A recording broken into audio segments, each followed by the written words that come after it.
95. Probably a swing and a miss this time around for you as we take a look at those current conditions right now. We have had plenty of days with temperatures below the freezing mark already, and will likely stay just above for the duration of this clipper that's going to be approaching. So a cold rain is going to be on the way for you here in the Boston metro area. Our temperatures aloft, I think, are just going to be too warm that it will be snowing way above, but it will be melting before it ever hits the ground. So we're looking at rain, but you get out there towards Worcester, like Postel mentioned there, Dr. Postel, and Lowell may be getting a little bit of a wintry mix. You've got a better shot at getting some of that stickage out of the snowfall, as well as Franklin. But you can see as we go through Thursday, still looking at that chilly rain. And then into Thursday night would be our chance of getting a brief little snow streamer on the backside of this. Again, little to no accumulation there.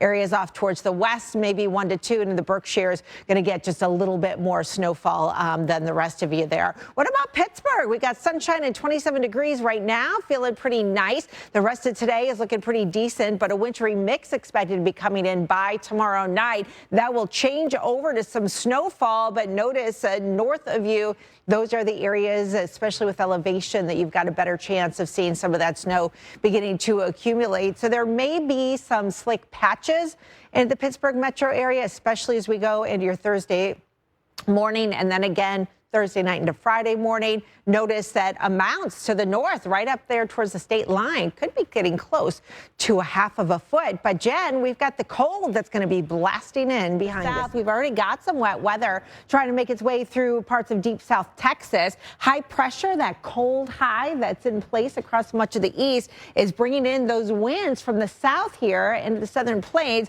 and drawing up some of that moisture and pulling it northward and equating into some of these showers. Yeah, they're kind of few and far between, but I think they'll become more widespread, and we've got another shot of that active wet weather coming in as we end our week. So we've got a cold front that's going to stay up towards our north, so no big drop in the temperature there, but it's this disturbance that's been sitting off the coast of California over towards the Pacific that it will bring its energy your way to bring some much heavier rainfall. So in the meantime, as we go into tonight and into tomorrow, we'll watch this first surge work its way off towards eastern Texas, from Dallas down towards Houston, and even working over towards Shreveport for early tomorrow morning.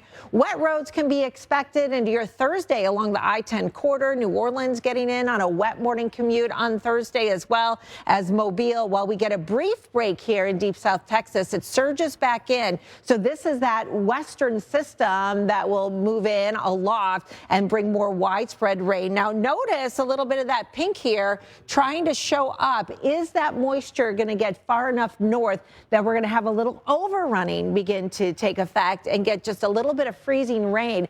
That would be rain that comes down, but it ices on contact on inanimate objects, as temperatures are going to be below freezing right on the surface. So that's something we have to monitor. It's not a sure bet just yet, but something to be prepared for potentially late this week and into the weekend. You can see this lingers into your Saturday night, and rainfall amounts could be pretty hefty. We could get 1 to 2 inches. Of course, this isn't a part of the country that certainly has been dealing with drought for quite some time and could use the rainfall.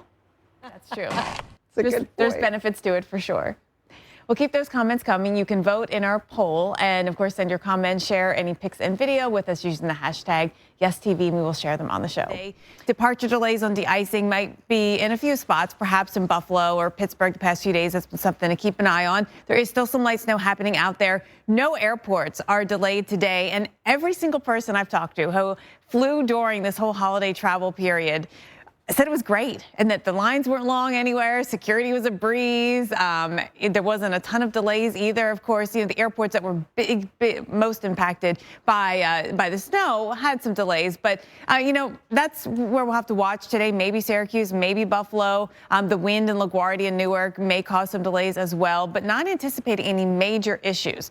Tomorrow, we'll still watch the snow-impacted airports like Buffalo and Syracuse. But I think our big hub should be okay. Now, Thursday, a different story, because because late in the day on Wednesday, we start to see the influence from our clipper, and then there'll still be some impacts on Thursday. But I think the wind will probably be the biggest factor, and that's something you can't see in that forecast. The wind is going to be, I think, whether it's on the roads or on the airports, probably your biggest issue when it comes to travel. First is a strong south wind, so that's a crosswind for you on Pennsylvania Turnpike, on 80, on 90. If you're traveling, be ready to feel those winds. And then once the clipper moves through, the winds change around from the west. And now we've got a really strong wind coming in from the west. If you're traveling to Cleveland or Pittsburgh or Buffalo, that west wind could be 40, even 50 miles per hour at times. By Friday morning, the strongest of the winds will be exiting the coast here, but still quite breezy or gusty to the very least as you get through your Friday. And finally, by Friday evening, we start to see those winds calm down a little bit.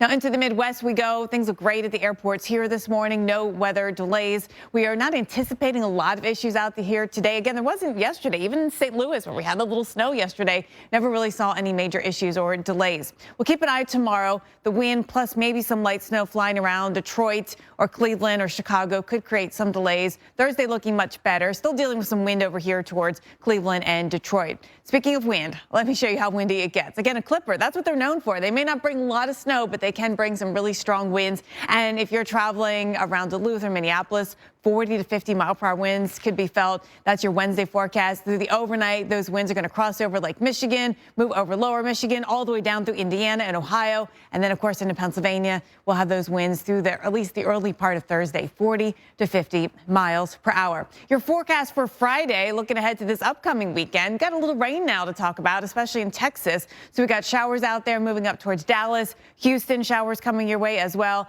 Airports should be fine, not anticipating a lot of rain just yet. That actually changes by Saturday. We've got even more moisture coming north and perhaps that threat for some heavier rain, which could mean some delays. So whether it's just getting to the airport on time, and rain always increases that rate of accidents, that could lead to delay in getting there. So just make sure you leave a little extra time on Saturday when it comes to travel there. And the Pacific Northwest, we have another atmospheric river coming in.